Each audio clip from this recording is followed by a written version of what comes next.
Hello. The question, where is the true church of God? It's a question that's been asked and I've seen on my YouTube videos, on the comments there. It's a question that some of my close family members ask. It's a question that LDM members ask. Abisai, you left church. Therefore, you must have found a better church. Therefore, you must have found the true church of God. Remember, this is a sect, this is a cult. The mentality of a cult like LDM is that there's only one true church, that there's only one place that God can reside, a chosen group of people, his chosen people. Nowhere else on earth can there be salvation. Can God manifest his work? Can God manifest his love? Only in his one true church. That's the indoctrination that LLDM sows to its members, to its followers. And sadly, even when you depart, when you finally realize, like, oh, you finally figured out that this isn't the church of God, it seems like people look for, and honestly, I can see why. They look for another church, a church that's similar to LLDM. They follow the same format. And it's sad. I see it in the comments on my videos. Like, oh, look, Abisai, I left this church. I realized this was the fake church. And now I go and assist this church. And they write down the church they go to. And I'm like, you just left a cult to go to a different cult. You leave one toxic environment to go to a different toxic environment. Because that formula is so stuck with us that there's got to be an authority figure, that it's got to be a place of seclusion where it's only a certain group of people that can be saved and everybody else goes to hell. Everybody else is not part of the plan of God. Now, this isn't the case for everybody, but it is very common. And so the question is, where is the true church of God? Where is, for some people, is there a man sent by God that speaks to us? Because the idea, we go back again, that only one man is perfect. In LDM, we were taught that in order for God to be able to manifest his love to his people, there has to be one person chosen by him. And they use the scriptures. They say, well, in order for there to be the people of God in the time of Moses, only Moses could withstand the voice of God.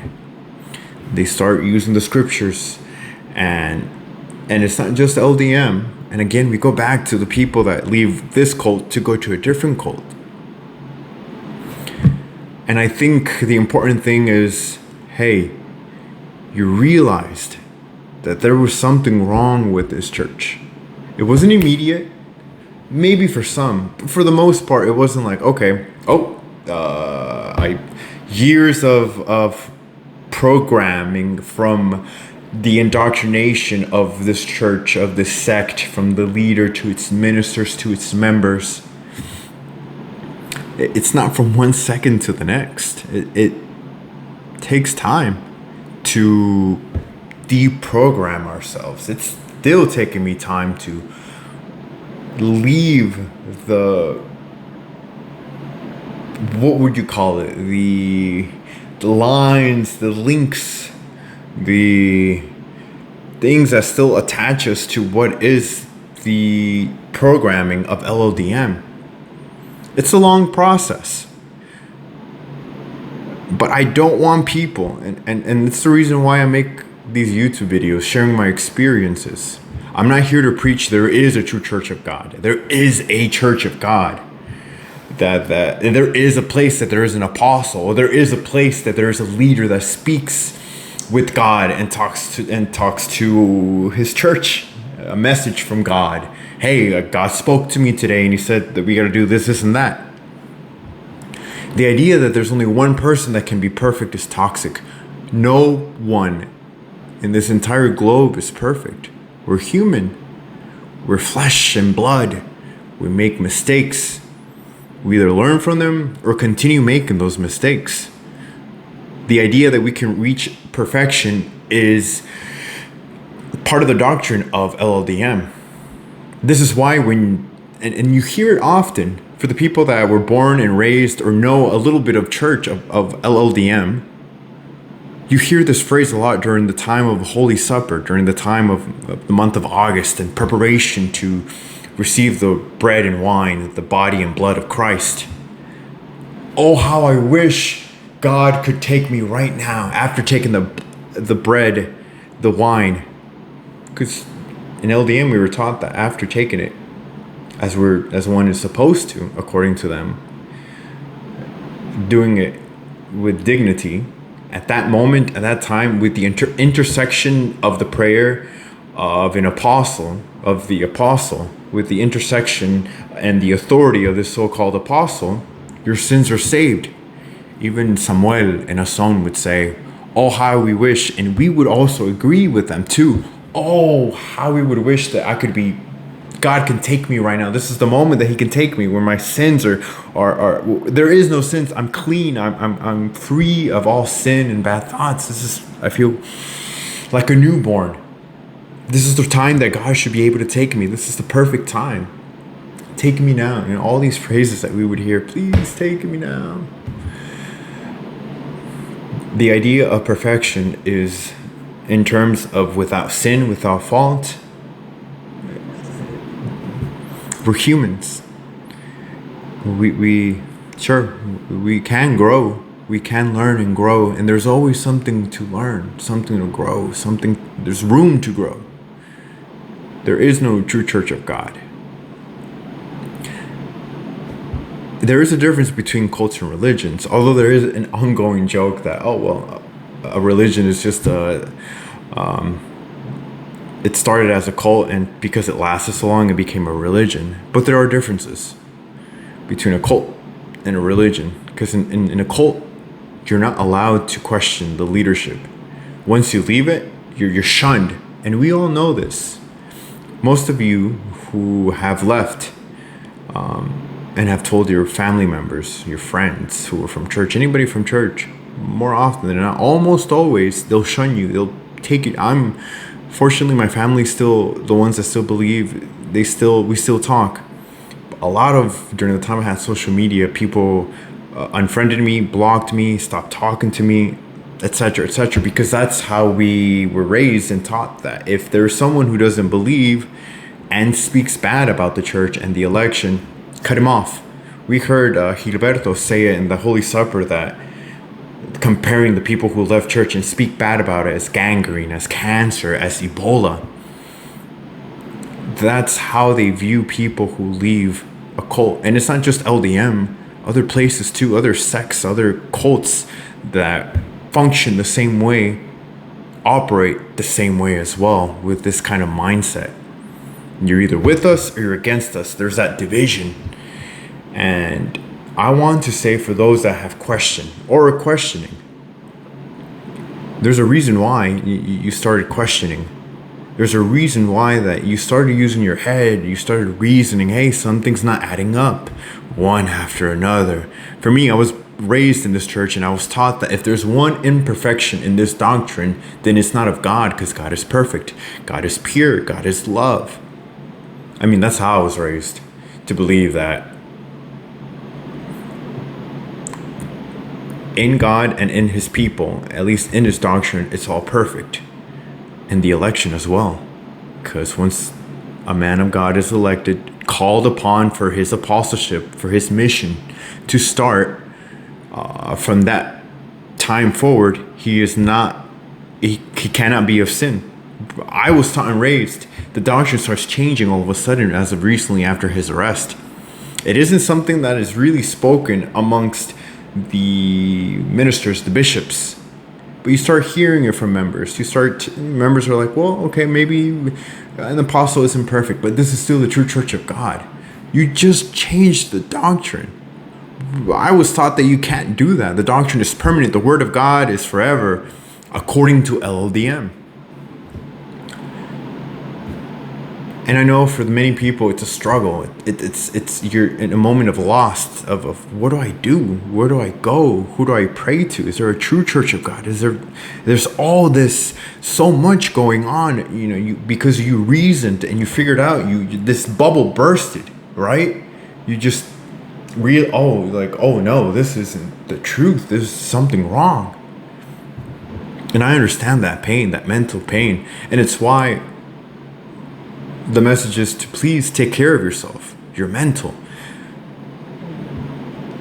and figure out who you are, figure out yourself. Me personally, using me as an example, I had the idea that my whole life would be spent in giving my life to this man, giving my life to this church, my education, my time, my gifts, whatever. It was for him. It was always him. I was always second place. I was always last place. He was first place. He was my protagonist. He was the main character of my story. It was him. It was always him. Samuel, Nathan. They were the ones that these two people during my lifetime, and for others, probably even Aaron. It was always them. And now all of a sudden, that's no longer the picture. Your reality has just shifted and changed. And that's why I say, please take care of yourselves. That's the important thing. When you start figuring out these things, you figured out that this is a cult. Figure out yourself now. Your whole identity was based off LLDM. When I used to have Instagram or Facebook, I would see it in people's bios, I am LLDM. It was like their identity is LLDM. That isn't an identity. Your LLDM isn't an identity, but people would classify it as an identity. You're just, I hate putting it like this, but it was just a sheep. You're just a cookie cutter house. You were just like any other disposable person. You're not, though. For church, probably. And once you leave, they'll say, okay, bad things start happening to you. It's because you left church. Good things start happening to you after you left church. It's because it's God rewarding you. That's the mentality that the LLDM and all the other cults have. It's a win-win for them. It's always a win-win. That's why you start hearing these conspiracies from these members talking about, well, it's got to be the Catholic Church attacking LDM, or it's the judicial system, it's the U.S. government that's corrupt, that they're going against the truth. And they're digging themselves even further deep into the trenches of this bubble, and making it even more harder for them to come out and dig themselves out and realizing there's something wrong with it. But on the contrary, they're digging themselves further deeper into this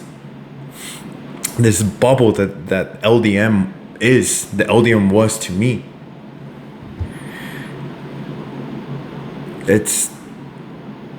And it creates this it's a win-win situation, and it's so toxic.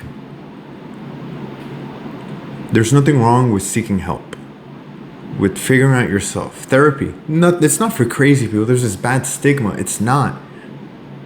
If you can find it, go for it. Look for it. Help yourself out. Well, I can't afford it. Well, one of the things is you reason these things out. Reason other things out. Reason who you are. Figure out yourself. Who am I? What is it that makes, for my example, what makes Abisai? What is it that I like? What is it that I dislike? What is it that really is authentic to me?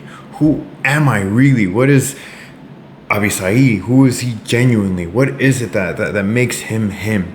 It's no longer LLDM. It's no longer the election. It's no longer the doctrine. It's no longer this or that is attached to LLDM. It's yourself. And you have to figure that out. And you have to start taking these identities that is LLDM, and you'll figure out who you are. It's a lifelong journey, though. It's not easy. Everything was easy to us because they gave us all the answers. Don't think. Here's this, especially if whatever Nathan or someone would say, All right, it's golden. Why should I question that? All right, he said it. I'll do it. His wishes are my desires. If y'all remember that, right? Whatever he wishes, I gotta fulfill it. It's a desire. It's a commandment now. Well, now it's you. You're your own. You're the main protagonist of your story. You're the main character. It's no longer someone. It's no longer Nathan. It's yourself. You're making. It's your story, and it's up to you how you're going to write it, how you're going to continue writing it, how you're going to end it.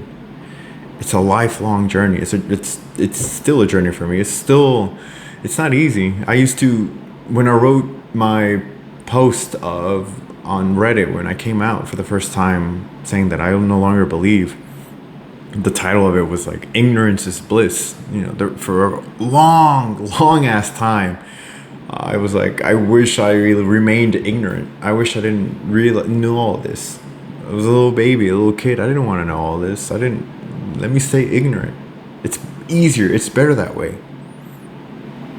Instead of asking for less burden, for less stress, ask for more strength. And that strength comes from yourself. You have to build yourself up. It's up to you. Life is not easy. It's not going to be easy. You have to get stronger, or else it's going to tear you apart. You're going to end up hurting yourself. You're going to end up hurting the people around you that love you, that care for you. And I'm speaking from experience. I really fell into a deep hole where, to a point that I was nihilistic, where nothing mattered. Who cares? I don't matter. I went from he matters the most to I don't mean shit, because that's the mentality. It's like you're nothing. You're as they would say, you're just a little worm. You're a dog. You're those characteristics. It's burdened in you. It's in you from if you were born in it as a young kid. You grow up with that mentality.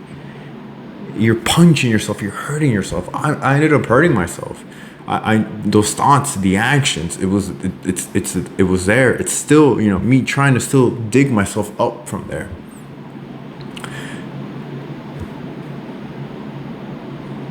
Take care of yourselves. I know me. Hopefully not. People weren't expecting like, oh, this is the true church of God. I found the true church of God. Look at it. It's this church. It's not. So many philosophies. So many ideologies throughout human history. How can I say that? Oh well, this is the true path. This is the true way of thinking. This is this, and I'm gonna just set aside the way other people lived, and their civilizations, and their way of living in a different country, in a different time. You and I both, we are who we are, and to some extent, geographically speaking, where we were born and raised. You'll most likely be a Christian if you're from the west side of the world. During the 20th, 21st century, you're in a different side of the world, and you be something else. In a different time, something else. Our ancestors, a couple of hundred years ago, before the Europeans came and indoctrinated Christianity on us, it was a different ideology, a different way of thinking. So there is no true church of God. In my humble opinion, there is no one perfect person to follow on earth.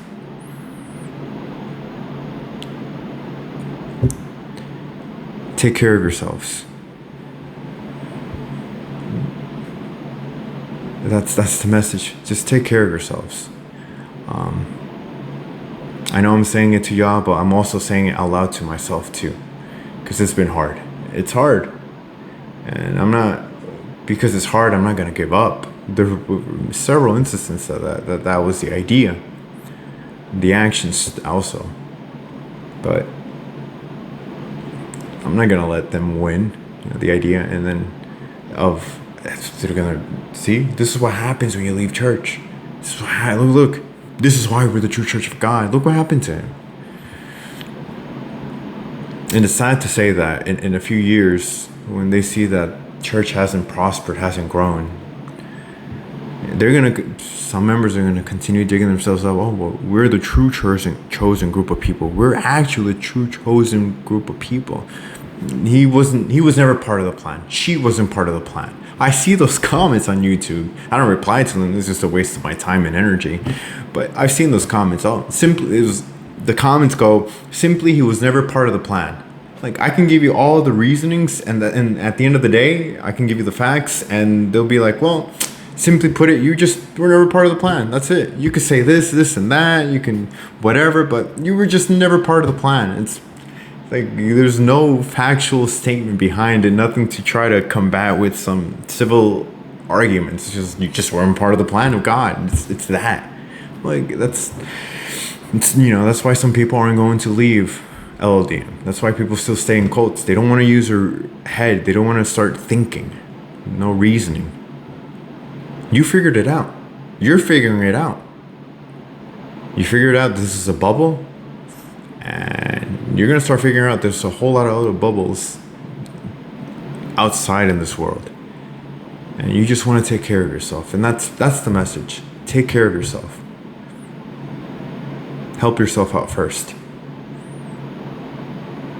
It's hard, but in time, and it's a lifelong journey, but in time, you'll get stronger. You'll get better. You'll realize who you really are. You'll tap into potential that you didn't think you had. There's so much that we can do. We thought we had so much high hopes for this man. Put that energy on yourself. You have a lot to offer, a lot to do. I have a lot to offer. We all do. So many things that we could say, oh, I wasted my time there. No, that's also thinking, what a waste of time. No, there's some things that you can learn from this. This wasn't all bad. There are some things that you can take from and apply to your life or grow from it. You learn from everything, from every experience. You have to. If you don't, you see it as a waste of time, then I guess it was a waste of time according to you. But there's so many things that you could pick up. Oh, I realized this is this and that because of where I grew up. Now I can see other things that doesn't also add up and make sense. There are a lot of good things coming out from leaving a cult like this. Yes. So take care of yourselves. I'll repeat it again. Please take care of yourself. Take care of your mental. It might be a little pricey. You might not have the money. So what else can I do? Honestly, exercising is really good for you. It helps out with that too. A good diet. Your body, your mind, your body and mind, take care of it. And it'll take care of you too. That's my message. No true church of God. Of course, I don't think that there isn't. For me, there isn't. And just take care of yourself, and you'll figure out. Things will come along, as long as you're trying to improve slowly, one step at a time. Don't try to speed things up. It's a progress. It's a lifelong journey. I know it's only been for me. I mentally left out 4 years ago, almost 5 years ago. It's almost been 3 years since I physically stopped going to church, since I last attended. It's just a journey. It's however many months, years, however much time I have left here. It's a lifelong journey, and that's okay. So please, one last time, take care of yourselves. And I'll see you on the next one. Peace.